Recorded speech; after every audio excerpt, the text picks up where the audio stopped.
छोटी सी चीज है। जो रोटी आप खा रहे थे उसी में से 2 रोटी पत्नी से कहना है, भाई साहब आए हैं इनके लिए भी 2 रोटी लगा दीजिए। वही दाल सब्जी है, इसका एक फायदा जबरदस्त होता है।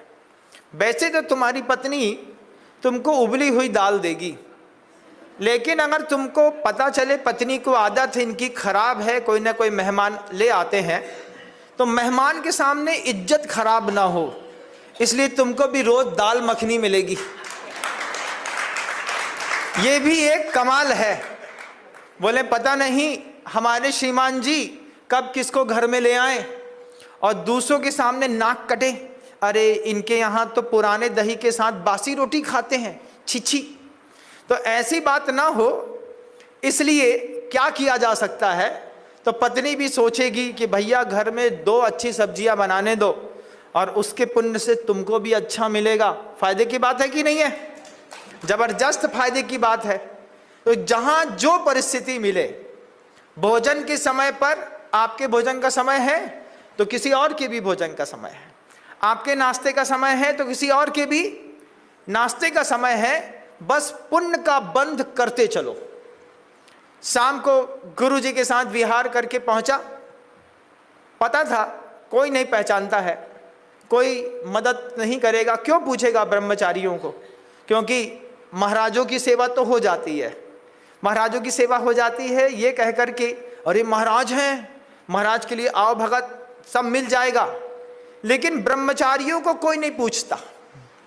ब्रह्मचारी जी होंगे, अरे भैया वो भी अपने घर का सपूत और राजकुमार है, वैराग्य के मार्ग पर चल रहा है, हमने महाराज को अच्छे से आहार करा दिया। अब जवाबदारी थी कि ब्रह्मचारी जी घर के अंदर रहते हैं तो उनकी भी पूछ परख कर लो, भैया जी आपका भोजन हुआ कि नहीं। सुबह तो जैसे तैसे हो जाए। महाराज के जाने के बाद चौके में जो टुकड़े वाली रोटी रहती उसी में से 4 रोटी निकाल के परस दी, खा लिया, मट्ठर पंथी के साथ चले आए।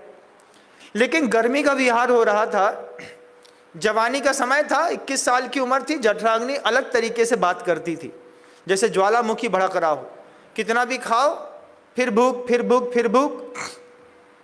शाम को पहुंचे और 3-4 ब्रह्मचारियां पता नहीं कहां से आई, गाड़ी से उतरी, लंबा लंबा टिफिन खोला।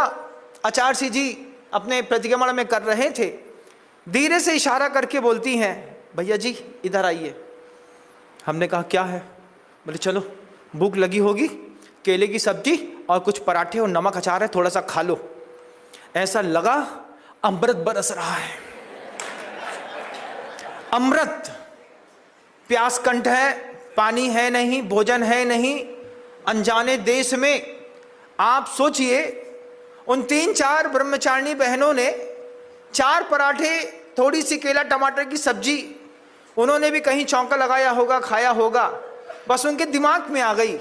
शाम को भी ब्रह्मचारी लोग चलते हैं, उनको कौन पूछेगा, तो अपन लेके चलते हैं। उन्होंने 15-20 पराठे, थोड़ी बहुत सब्जियां थी, 8 ब्रह्मचारी थे।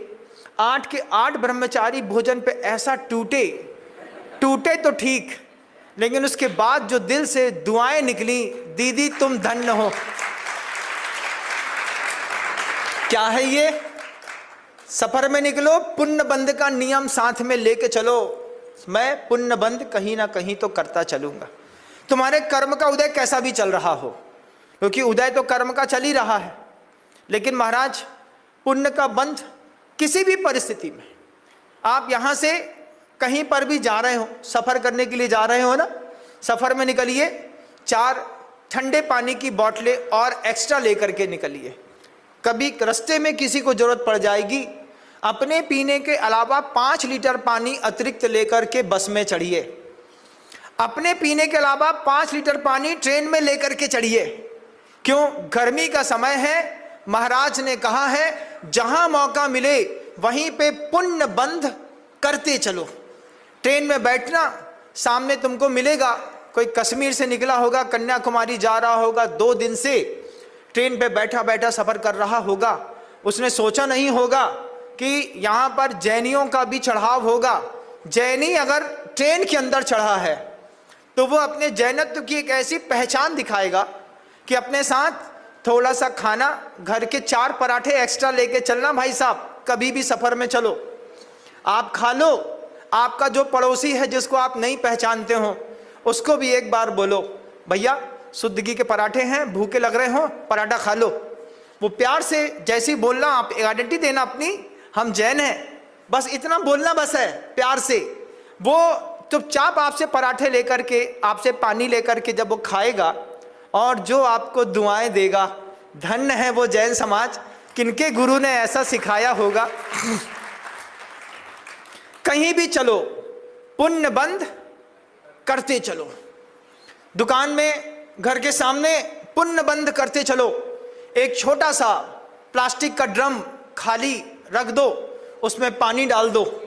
सुबह शाम गाय बैल भैंस निकलेंगे, कोई जानवर निकलेगा, कोई चिड़िया ऊपर से नीचे उतरेगी, कोई तोता उतरेगी, कोई कबूतर उतरेगा, उसी पानी में छपछपाएगा, पंखों को लहराएगा, पानी पिएगा।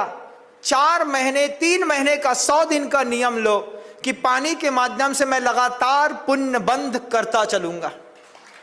नहीं है? गाय हैंडपंप कैसे चलाएगी? उसको भी प्यास लगी है।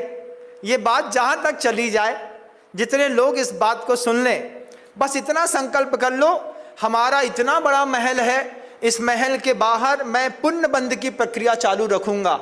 मैं गाय के लिए एक छोटा सा नीला ड्रम काट करके, या फिर कुछ दूसरा पात्र रख दीजिए जिसमें गाय बैल भैंस कुत्ता बिल्ली पंखी कोई भी जीव आए पानी पी सके ठंडा।